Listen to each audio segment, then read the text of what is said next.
గా మనకు exit polls అంచనాలు చెప్తోంది.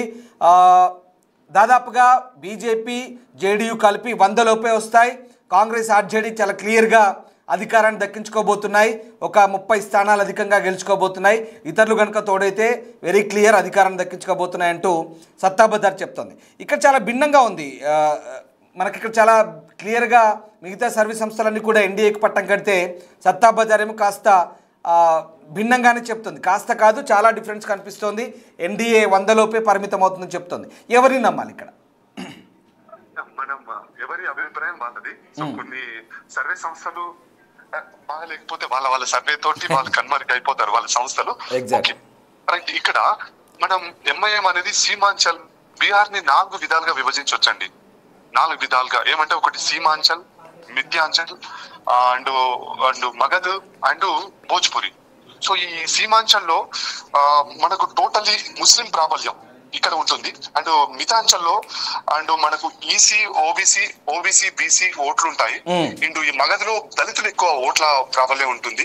అండ్ రైట్ ఇక్కడ ఇది భోజ్పూర్ లో గ్రామీణ ఓటర్లు ఎక్కువ ఉంటారు అన్నట్టు ఈ 4 చోట్ల. సో ఈ 4 చోట్లని కూడా నితీష్ అండ్ బీజేపీ పార్టీ గతంలో చాలా మంచి ఓట్లని సాధించింది, సీట్లని సాధించింది. సో ఈసారి కూడా ఇదే విధంగా వాళ్ళు ప్రాబల్యం చూపించేసి వాళ్ళ అధికారమే ధ్యేయంగా వాళ్ళు నడుస్తున్నారండి. సో ఒక్క విషయం, ఇక్కడ బీహార్లో దశాబ్ద కాలంగా నితీష్ కుమార్ ముఖ్యమంత్రి ఉన్నారు. ఆయన పరిపాలన ప్రజలకు అనుగుణంగా లేదంటూ ఆర్జేడీ, కాంగ్రెస్ కాలుకు బలపం కట్టుకొని తిరిగాయి. ఈసారి పోటాపోటీగా ఎన్డీఏకి పోటీగా ఇక ఈసారి చావో రేవో అన్నట్టుగా తిరిగాయి. అందుకు తగ్గట్టుగానే వీళ్లకు ధీటుగా వాళ్ళు సభలు, ర్యాలీలు, రకరకాలుగా ప్రయత్నాలు చేశారు. వేషధారణ కూడా మార్చారు. ఈసారి తేజస్వి యాదవ్ సీఎం ఫిగర్గా ముందు పెట్టి ఆయన ఈసారి కుర్తా తీసేసి టీషర్ట్ వేసుకున్నాడు. చాలా ప్రయోగాలు చేశాడు. అంటే సాధారణ ప్రజలకు దగ్గర అవుదామనా? ఈ ప్రయోగాలన్నీ కూడా నిజంగా ఫలించేనా? అసలు ఎలా ఉండబోతుంది? ప్రజలు అంటే నేను ఒక్కటి అడుగుతున్నాను క్లియర్గా. సరే, వేషధారణ పక్కన పెడితే, వేషభాషలు పక్కన పెడితే ఓవరాల్గా ఏ ఫ్యాక్టర్స్ ఎక్కువగా మనకు ఇక్కడ ప్రభావితం చూపే అవకాశం ఉంది? ముఖ్యంగా గ్రామీణ ఓటర్లు ఎవరిని గెలిపిస్తే అది ఏ కారణమై ఉంటుంది అనుకోవచ్చు మనం ఇక్కడ? సో వాళ్ళకు గ్రామీణ ఓటర్లకి కొన్ని లోన్స్ ఇవ్వడం కానీ జరుగుతుంది. ఇది మన వాళ్ళకు కొన్ని లోన్స్, ఎస్పెషల్లీ మన బీజేపీ ప్రభుత్వం ప్రతి నెలకు 30 వేల వాళ్ళ కుటుంబాలకు మనం ఒక లోన్ విధంగా ఇచ్చి వాళ్ళని ఒక డెవలప్మెంట్ గా చూపిద్దామని డెవలప్మెంట్ చేద్దామని చెప్పేసి ఈ ఎన్డీఏ సర్కార్ చెప్పిందండి. అండ్ వాళ్ళు కూడా వీళ్ళు నెలకు అంటే బీజేపీ వాళ్ళు 10,000 చెప్తే వీళ్ళు 30,000 చెప్పారు. వీళ్ళు ఇంటింటికి ఒక ప్రభుత్వ ఉద్యోగం ఇస్తా అని చెప్పారు. సో ప్రభుత్వ ఉద్యోగం అనేది ఇంటింటికి అనేది చాలా కష్టం, తేజస్వి యాదవ్ గారు చెప్పారు. సో ఇలాంటి కొన్ని మాటలు నమ్మడానికి నమ్మశక్యం కాని విధంగా ఉన్నాయి కాబట్టి వీళ్ళని కొంచెం నమ్మలేదని చెప్పేసి కూడా ప్రజలు అనుకోవచ్చు ఒకటి.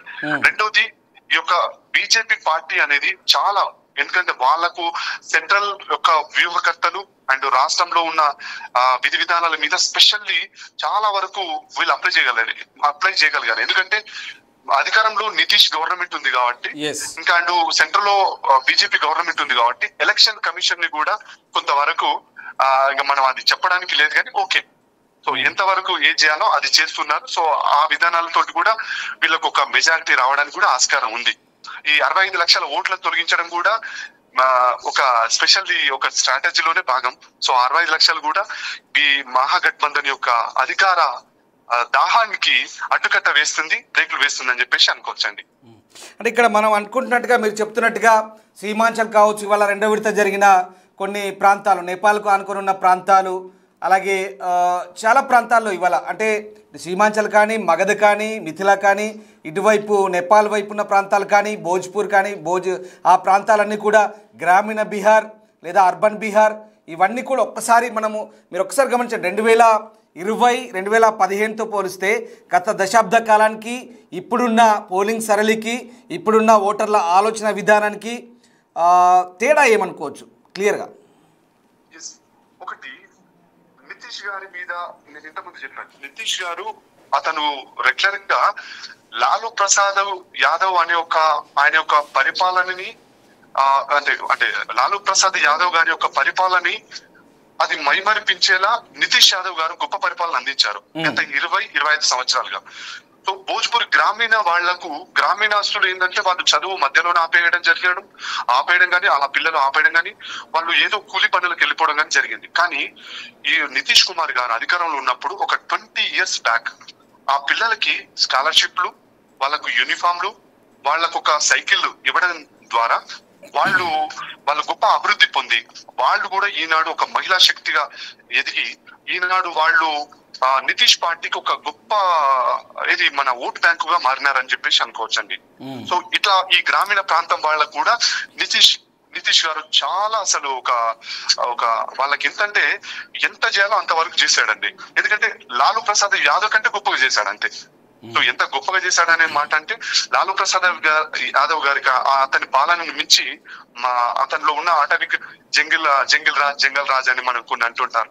సో అట్లా ఆ పాలనని మరిపిస్తూ ఇతను గొప్ప పరిపాలన చేశారు కాబట్టి ఇప్పటికి దళితులు అండ్ ఈ గ్రామీణ ఓటర్లు నితీష్ గారికి చాలా సపోర్టెడ్ గా ఉన్నారు ఈ రోజుకి కూడా. అండ్ రాజేందర్ గారు, ఈసారి మైనార్టీ ఓట్లు కూడా కీలకమే అన్నారు. అలాగే ఈసారి నిజంగా ఆర్జేడీకి ఇది చావోరేవో అనే పరిస్థితి. ఎందుకంటే ఇంకా ఈసారి చతికిలబడితే కనుక ఆ పార్టీ భవితవ్యం ఏంటనేది కూడా ప్రశ్నార్థకంగా మారే అవకాశం లేకపోలేదు. సో ఎట్లా ఉండబోతుంది అంటే ఈసారి జనాల అభిప్రాయాలు కనుక నిజంగా ఇవి పూర్తిగా వాస్తవ రూపం దాలిస్తే ఈ సర్వేలన్నీ కూడా నిజంగా మళ్ళీ ఎన్డీఏ కనుక అధికారంలోకి వస్తే కనుక ఈ పార్టీల భవితవ్యం ఎలా ఉండబోతుంది, భవిష్యత్తులో బీహార్లో రాజకీయ ముఖ చిత్రమే కంప్లీట్గా మారే ఛాన్స్ ఉందనుకోవచ్చా? ఒకటండి, ప్రతి వ్యవస్థకు ప్రతి ఒక పరికరానికి ఎక్స్పైరీ డేట్ ఉంటుంది. సో రాజకీయంలో ఏది పర్మనెంట్ కాదు. ఈ రోజు నితీష్ గవర్నమెంట్ రేపు అధికారంలోకి రాబోతుంది. 14 డేట్ రోజు రిలీజ్ అవుతే ఎన్డీఏ సర్కార్ గవర్నమెంట్ ఫామ్ చేస్తుంది. ఇంకో మళ్ళీ 5 సంవత్సరాల తర్వాత మళ్ళీ 2030లో వాళ్ళకు ఓటింగ్స్ ఉంటాయి. సో అప్పటికి మోడీ అండ్ నితీష్ కుమార్ గారు అదే విధానంగా గొప్పగా సాగిస్తే మళ్ళీ వేస్తారు, లేదంటే అరే ఒక్కసారి చూద్దామని చెప్పేసి కూడా అది వేయచ్చు. ఈసారి మైనారిటీ ఓట్లు అనేది నిజంగా ఎంవై అనే ఒక సూత్రం తోటి, ఎంవై ఈక్వేషన్ తోటి గతంలో ఏది తేజస్వి యాదవ్ అండ్ కాంగ్రెస్ కూటమి గొప్ప విజయం సాధించింది. ఎంవై అంటే ముస్లిం యాదవ్, ఈ విధానం తోటి ఈ ఈక్వేషన్ తోటి గొప్ప విజయం సాధించింది. కానీ ఇప్పుడు మన ఈ నితీష్ పార్టీ కూడా అక్కడ సీమాంచల్లో చాలా మంచి పనులు చేసింది వాళ్ళ కోసం. సో ఈసారి ఈ ముస్లిం అనే ఓట్లు ఇక్కడ ఎంఐఎం పార్టీ చీల్స్తుంది, ఇక్కడ నితీష్ పార్టీ చీల్స్తుంది అండ్ రైట్ ఇంకా మన చీల్చుతుంది. కాబట్టి ఈ ఎంవై అనే ఈక్వేషన్ ని వాళ్ళు తేజస్వి యాదవ్ ఏం చేశారంటే ఎం అంటే మహిళ, వై అంటే యూత్ అనే ఈ రెండింటిని కలుపుకొని మేము మీ దగ్గరికి వస్తున్నాం అని చెప్పేసి మళ్ళీ ఈ రూటు మార్చారు. సో కాబట్టి 10,41,41,00,000 ఉన్న బీహార్ జనాభాలో 1.75 అంటే 1,75,00,000 ముస్లిం జనాభా ఉంది. ఈ మైనారిటీ ఓట్లు అనేవి చాలా కీలకంగా ఆర్జేడీకి మొన్న లాస్ట్ 2020లో ఫోల్ అయినాయి. కానీ ఈసారి మాత్రం ఎంఐఎం చీల్స్తుంది అండ్ ఇటు నితీష్ పార్టీ చీల్స్తుంది. సో ఇక్కడ వీళ్ళకు ఈసారి వీళ్ళ ఆశలు కూడా గల్లంతైపోయాయని చెప్పేసి అనుకోవచ్చండి. రైట్. అంటే ఈసారి మరి ఈ కుల రాజకీయాలు కూడా తక్కువేం లేదు బీహార్లో. చాలా కుల రాజకీయాలు కూడా తీవ్రంగానే ప్రభావితం చూపుతాయి గ్రామీణ ప్రాంతాల్లో. అలాగే మహిళా ఓటర్లు, ఇవన్నీ అంటే చాలా ఈక్వేషన్స్ ఉన్నాయి. సమీకరణాల వారీగా చూస్తే ఓటర్ల నాడి ఎగ్జాక్ట్గా పసిగట్టే పరిస్థితి కూడా ఉండదు. కొన్ని సందర్భాల్లో చివరి దాకా అంటే పోలింగ్ బూత్ దాకా వెళ్ళి ఎవరి వైపు మొగ్గు చూపుతారని కూడా కొన్నిసార్లు అంచనా వేయలేం. మరి ఈసారి ఆ రకంగా మనం ఒకసారి చూస్తే కనుక గ్రామీణ ప్రాంతాల్లో కుల రాజకీయాలు కావచ్చు, అలాగే ఆయా ప్రాంతాలను శాసిస్తున్న వ్యక్తులు వాళ్ళ ప్రభావం ఎంత మేరకు ఉండే ఛాన్స్ ఉంది, మహిళలు ఎవరి వైపు మొగ్గు చూపే ఛాన్స్ కనిపిస్తోంది, ఇవన్నీ కూడా ఒక్కసారి మనం బేరీ చేసుకుంటే కనుక ఇది ఎవరికి లాభించవచ్చు, ఎవరికి నష్టం చేకూర్చవచ్చు అంటే ఏం చెప్తారు? ప్రతి ఒక్క పార్టీకి ఇప్పుడు మనకు మహాగఠబంధన్ లో 7 పార్టీలు ఉన్నాయి. ఈ మన ఎన్డీఏ సర్కార్ లో 5 పార్టీలు ఉన్నాయి. సో మహాగఠబంధన్ లో 7 పార్టీల కలయిక Congress, RJD, Vikassheel Insaan party, Indian exclusive party, CPI, CPM, CPIM, ఈ 7 పార్టీలు. ఈ 7 పార్టీలు కూడా ఆర్జేడీ 145 సీట్లలో పోటీ చేస్తుంది, కాంగ్రెస్ 45లో పోటీ చేస్తుంది, సిపిఐఎం అనేది 19 సీట్లు, సిపిఐ 6 సీట్లు, సిపిఎం 5 సీట్లు, మొత్తం 243 సీట్లు అండి. వీళ్ళతో పాటు అండ్ ఇప్పుడు మన ఎన్డీఏ సర్కార్ లో 5 పార్టీలు, ఏది మన బీజేపీ, జేడీయూ అండ్ మన ఇది ఇది LJR Lok Janshakti party and Hindustan Awami Morcha party and right Lok Manch party. So వీళ్ళందరూ కూడా ఒక్కొక్కరు ఒక్కొక్క కులానికి చెందిన వాళ్ళు. చిరాగ్ పాస్వాన్ వాళ్ళ రామ్ విలాస్ పాస్వాన్ వాళ్ళ కొడుకు చిరాగ్ పాస్వాన్. సో దళితుల ఓట్లు చీల్చడంలో అబ్కి బార్ యువ బీహార్ అనేది ఆ నినాదంతో చాలా వరకు నడుస్తున్నాడు. సో ఇట్లాంటి ఔరేక్ బార్ ఎన్డీఏ సర్కార్, ఫిర్ ఏక్ బార్ సుశాసన్ సర్కార్, నితీష్ కుమార్ ని సుశాసన్ అంటే మంచి పరిపాలన అందించే వ్యక్తిగా ఎన్డీఏ సర్కార్ చెప్తున్నది, నితీష్ కుమార్ గారిని కీర్తిస్తున్నది. సో వీళ్ళందరూ కూడా వాళ్ళ పార్టీలో మహాగఠబంధన్ పార్టీలో అండ్ ఈ బీజేపీ ఎన్డీఏ పార్టీలో కూడా వీళ్ళందరూ కూడా ఒక్కొక్క కుల రాజకీయంకి సంబంధించిన వ్యక్తులు. ప్రతి ఒక్కరు కూడా వాళ్ళ బలాల్ని వాళ్ళు బేరీజ్ వేసుకొని అది నడుస్తున్నారు. కానీ ఎక్కువ శాతంగా మనకి ఎక్కడంటే బెల్లం ఎక్కడుంటే ఈగలు అక్కడ వాళ్తాయి. సో బెల్లం వాళ్ళ దగ్గర ఉంది, వీళ్ళ దగ్గర ఉంది. కానీ అతి ఎక్కువ బెల్లం ఉంది అనేది ఎన్డీఏ సర్కార్ దగ్గర ఉంది. కాబట్టి వీళ్ళందరూ ఈసారి కూడా గంపగుత్తగా ఆల్మోస్ట్ ఓవరాల్ గా మహిళలు కావచ్చు, గ్రామీణ ఓటర్లు కావచ్చు అండ్ కొంతమంది ముస్లింలు కూడా, ఈ ముస్లింలలో పర్షందా, అష్రఫ్ అనే 2 వర్గాలు ఉంటాయండి. పర్సన్ అంటే వెనుకబడిన వర్గాలు, అష్రఫ్ అంటే చాలా అగ్రవర్ణాలని గతంలో ఆర్జేడీ పార్టీ వాళ్ళని మాత్రమే హక్కును చేర్చుకుంది. కానీ ఈ పర్సందా అనే ఒక వెనుకబడిన ముస్లిం వాళ్ళని చేర్చుకోలేదు. సో వీళ్ళని కూడా ఈనాడు నితీష్ కుమార్ వాళ్ళని తీసుకొని వాళ్ళ ఓట్లని ఈసారి తీసుకుంటున్నాడు.